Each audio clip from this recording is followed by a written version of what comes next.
Paolo Cilona, rappresentante del CEPASA, ha voluto oggi indire questa manifestazione proprio qui nella casa di Pirandello. Come mai? Perché questa coincidenza e perché proprio qui?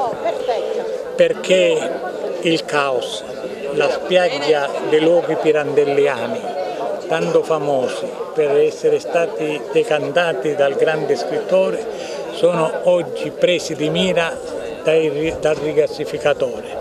Quindi era un'opportunità per far capire che noi non possiamo consentire la realizzazione di un rigassificatore dopo i danni arrecati dai poteri forti verso Priolo, Gela, Milazzo, Melilli, parte di Siracusa. Ora basta, la Sicilia non può essere la pattumiera dei disegni strategici dei poteri forti e questa nostra reazione è un fatto democratico di una popolazione che vuole infrastrutture, non vuole rigassificatori, non vuole petrolchimici, non vuole tutto ciò che arreca danno all'ambiente e al paesaggio. Claudio Lombardo, oggi qui questa manifestazione contro il rigassificatore alla casa natale di Pirandello. Avete scelto proprio questa giornata per farla, perché?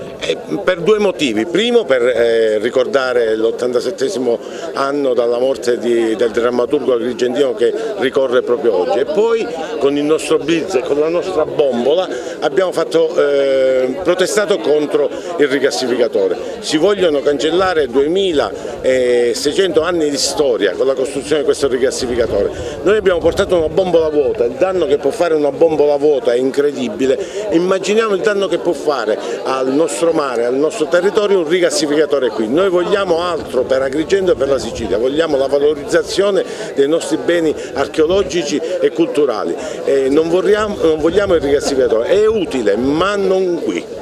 Allora, noi siamo qui insieme ad altre 40 associazioni, circa 40, per protestare contro il rigassificatore, soprattutto a ridosso della casa di Pirandello, soprattutto a ridosso della nostra Valle dei Templi. Ci rammarica il fatto di non vedere qui a protestare insieme a noi i sindaci che hanno partecipato al progetto Capitale Italiana della Cultura 2025. Io avrei voluto vedere qua il nostro sindaco, quello di Agrigento, quantomeno quello di Porto Empedocle, ma purtroppo non c'è neanche la deputazione regionale e nazionale che rappresenta la città. Abbiamo visto soltanto la deputata Ida Carmina, che ringraziamo.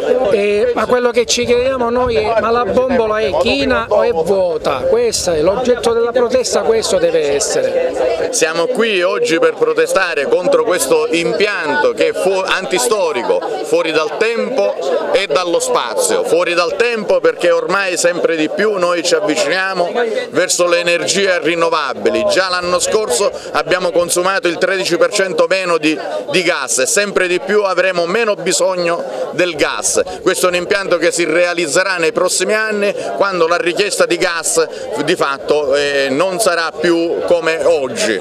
E poi siamo contro perché la vocazione di questo importante territorio, importante da un punto di vista paesaggistico, storico e naturalistico, ma anche turistico, è contro praticamente l'interesse di questo territorio.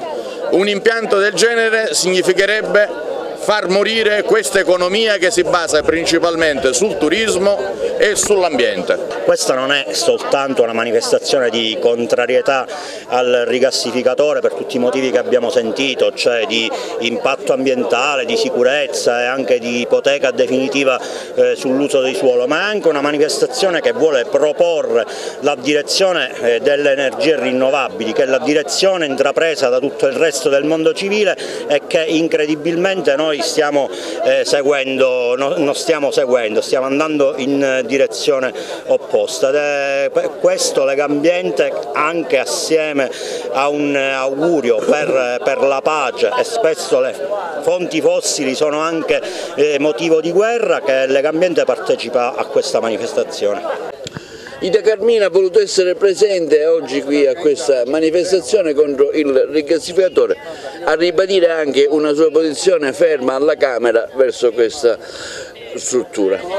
Intanto per onorare la memoria del nostro concittadino Luigi Pirandello, che appunto è morto il 10 dicembre di 87 anni fa, e in questo sito che vorrebbe essere compromesso dalla realizzazione del rigassificatore abbiamo dato luogo a una sorta di piccolo flash mob con tutte le associazioni per dire il nostro no a questo scempio, allo scempio della nostra terra, allo scempio della nostra provincia. Io appunto già alla Camera in varie occasioni sono intervenuta anche facendo appello trasversalmente a tutti i deputati nazionali e regionali, a tutti i siciliani, perché prima di essere di destra o di sinistra noi abbiamo un dovere verso questa che è la nostra terra.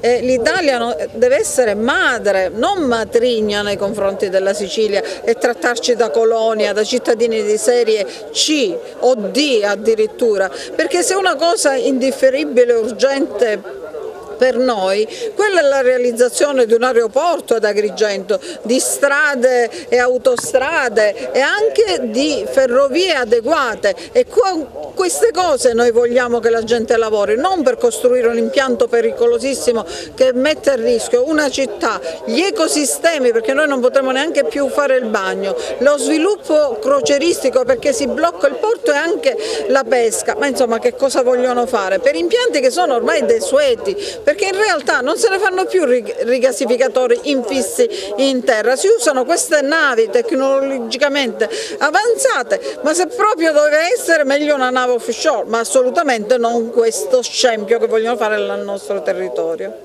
Anche il WWF ha voluto manifestare oggi qui contro il rigassificatore nella casa di Pirandello.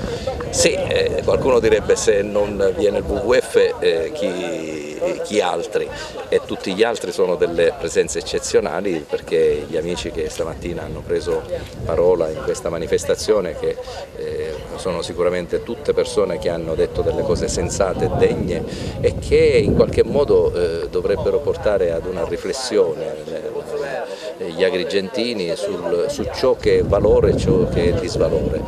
Portare un'opera come il rigassificatore in una delle perle mondiali che è la Valle dei Tempii di Agrigento è sicuramente un disvalore. Per quanto ci riguarda come WWF, a prescindere da dove ci troviamo, siamo sicuramente contrari, perché i giovani, i bambini ce lo dicono che produrre anidride carbonica significa produrre alterazioni climatiche, e consentire di ampliare il settore delle energie non rinnovabili per noi è sicuramente qualcosa di disastroso, non tanto per noi che fra 30 anni non ci saremo più, ma per i bambini che fra 100 anni ci saranno, per cui gas no, vita sì.